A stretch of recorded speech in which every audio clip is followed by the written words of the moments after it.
집만 있으면 괜찮을 줄 알았습니다. 연금만 나오면 버틸 줄 알았어요. 그런데 70 넘으니 이상해졌습니다. 돈이 있는데 쓸 돈이 없더라고요. 저는 올해 72입니다. 아내는 70이고요. 지금은 매달 비상금을 다시 모으고 있습니다. 3년 전과 완전히 달라졌어요. 65세에 퇴직했습니다. 중견 제조업체 생산직이었어요. 참새 5년 다녔습니다. 퇴직금 받고 대출 정리하고 남은 돈으로 작은 아파트 샀습니다. 지방 소도시 28평짜리요. 대출 없이 완전 내 집이었어요. 국민연금이 나왔습니다. 부부 합쳐서 140만 원 정도. 그때는 충분하다고 생각했어요. 집도 있고 빚도 없고 연금도 나오니까요. 주변 친구들 봤습니다. 경수는 아직도 전세 살아요. 영수는 집은 샀는데 대출 이자 내느라 힘들어하고요. 저는 그래도 낫다 싶었습니다. 초반 몇 년은 괜찮았습니다. 관리비 나가고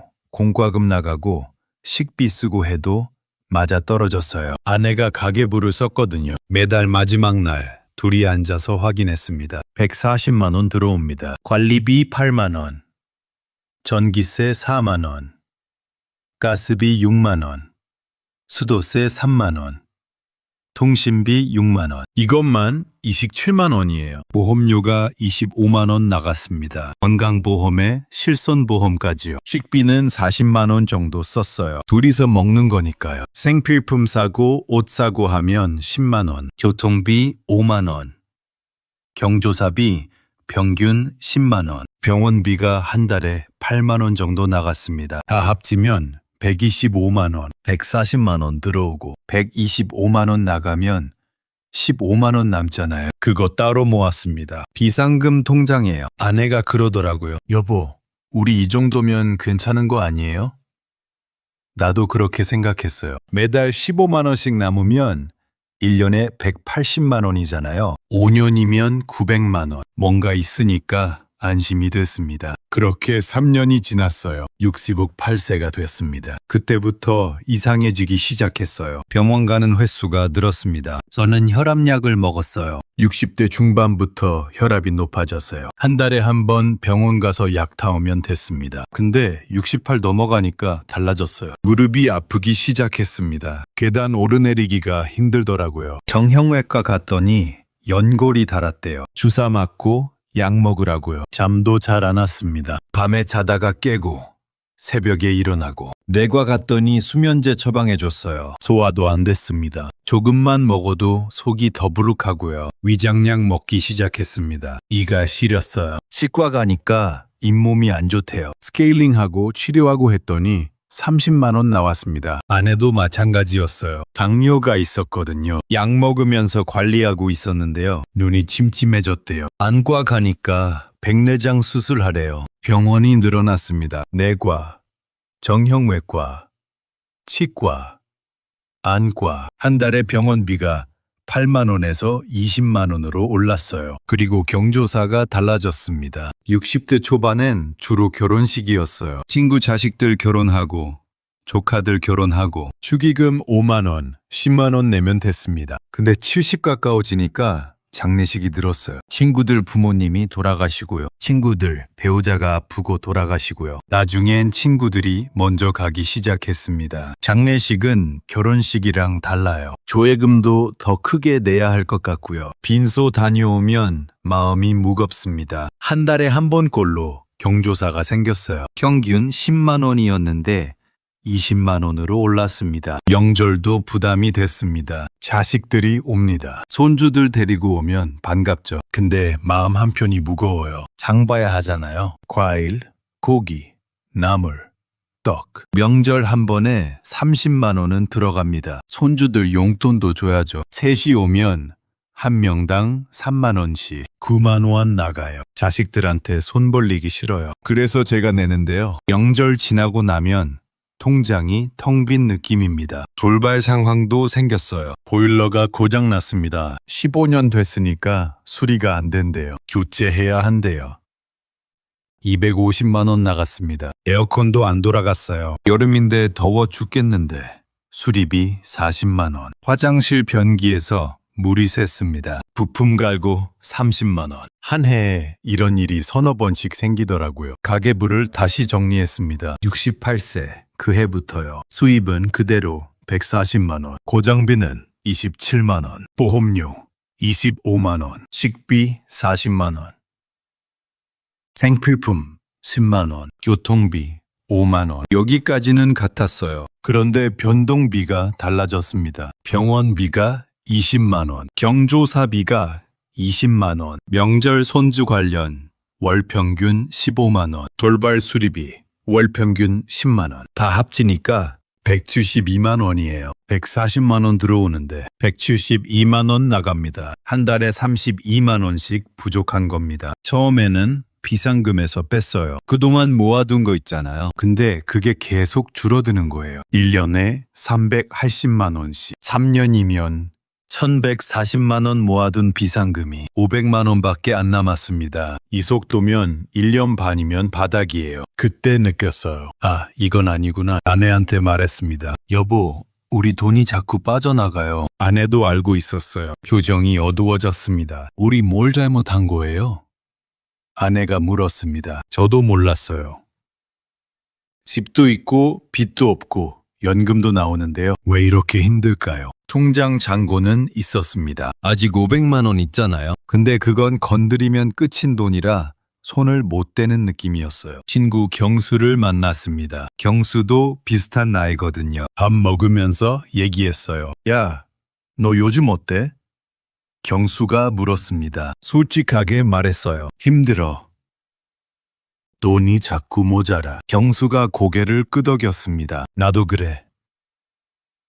70 넘어가니까 돈이 다르게 나가더라. 집에 와서 TV를 봤습니다. 경제 프로그램이 나왔어요. 거기서 어떤 전문가가 말했습니다. 노후에 중요한 건 자산이 아니라 현금 흐름입니다. 매달 얼마가 들어오느냐가 핵심이에요. 그 말이 꽂혔습니다. 현금 흐름. 다시 생각해 봤어요. 우리 집 시세가 1억 5천만 원 정도 됩니다. 작은 지방 도시라 그 정도예요. 근데 그게 생활비가 되나요?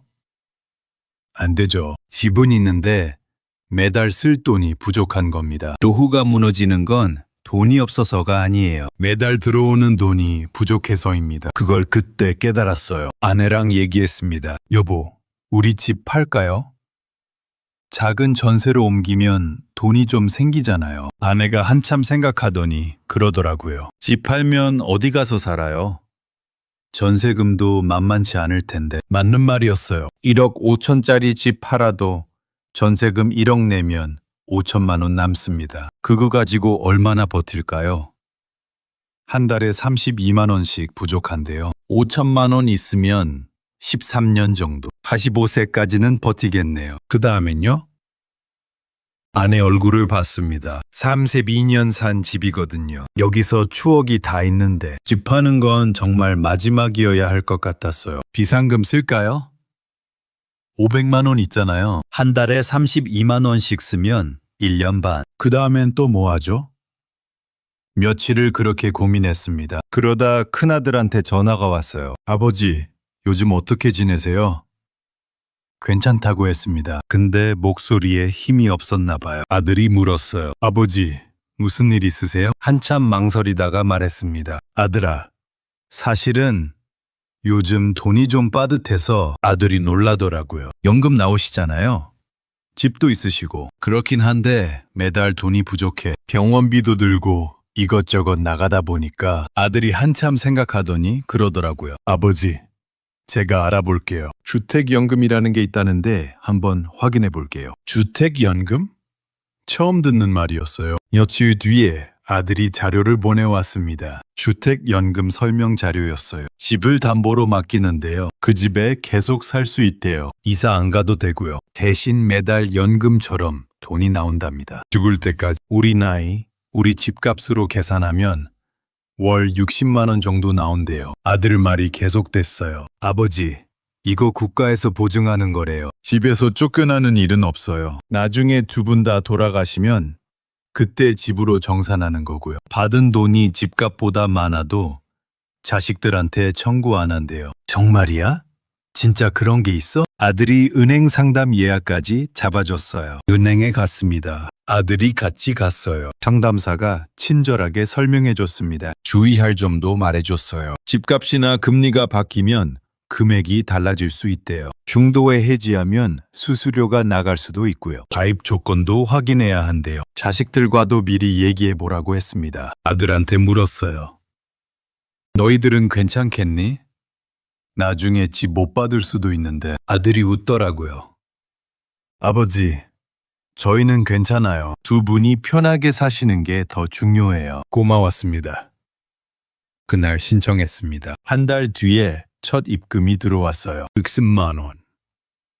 통장에 찍혀 있더라고요. 아내한테 보여줬습니다. 여보, 진짜 들어왔어요. 아내가 믿기지 않는다는 표정이었어요. 정말요? 이제 계산이 달라졌습니다. 국민연금 140만 원에 주택연금 60만 원 합치면 200만 원 월 지출이 172만 원이었잖아요. 200만 원 들어오고 172만 원 나가면 28만 원 남습니다. 매달 28만 원씩 1년이면 336만 원. 다시 비상금을 모을 수 있어요. 그리고 지출도 다시 정리했습니다. 꼭 필요한 보험만 남기고 정리했어요. 25만 원이었던 보험료가 18만 원으로 줄었습니다. 통신비도 요금제 바꿨어요. 6만 원에서 4만 원으로. 병원비는 어쩔 수 없지만요. 경도사는 무리하지 않기로 했습니다. 꼭 가야 할 때만 가고요. 금액도 부담 안 되는 선에서. 명절도 아내랑 얘기했어요. 자식들한테 솔직하게 말하자. 우리 형편이 이렇다고. 손주 용돈은 줄 수 있는 만큼만 주자. 처음엔 말하기 부끄러웠어요. 근데 자식들이 이해해줬습니다. 아버지, 신경 쓰지 마세요. 저희가 알아서 할게요. 그렇게 1년이 지났습니다. 지금은 매달 35만 원씩 남습니다. 지출을 줄이고 나니까요. 200만 원 들어오고 162만 원 나가요. 35만 원 남는 겁니다. 비상금 통장에 다시 돈이 쌓이기 시작했어요. 1년에 420만 원. 마음이 편해졌습니다. 병원 갈 때 계산기 안 두드려요. 약값 걱정 안 하고 그냥 받아요. 손주들 만날 때도 달라졌어요. 예전엔 용돈 줄 때 속으로 계산했거든요. 이거 주면 이번 달 얼마 남지? 지금은 그런 생각 안 해요. 밤에 잠도 잘 와요. 예전엔 돈 걱정에 잠이 안 왔거든요. 지금은 괜찮습니다. 아내가 그러더라고요. 여보, 이제 좀 살 것 같아요. 저도 같은 마음이었습니다. 부자가 된 건 아니에요. 여전히 검소하게 살아요. 근데 불안은 많이 줄었어요. 친구들 만나면 얘기해 줍니다. 너도 한번 알아봐. 주택연금 같은 거. 노인 일자리 사업도 있대. 어떤 친구는 노인 일자리 신청했어요. 한 달에 몇 시간씩 일하는 거예요. 돈은 많지 않은데요. 생활 리듬이 생기니까 좋대요. 집에만 있으면 우울한데 나가서 사람 만나니까 괜찮대요. 복지관에서 상담도 받을 수 있대요. 기초연금 받는 분들은 다른 지원도 있을 수 있대요. 에너지 바우처, 통신비 감면, 의료비 지원. 주민센터 가서 물어보래요. 저도 몰랐던 거 많았어요. 물어보니까 알려주더라고요. 지금 생각하면요.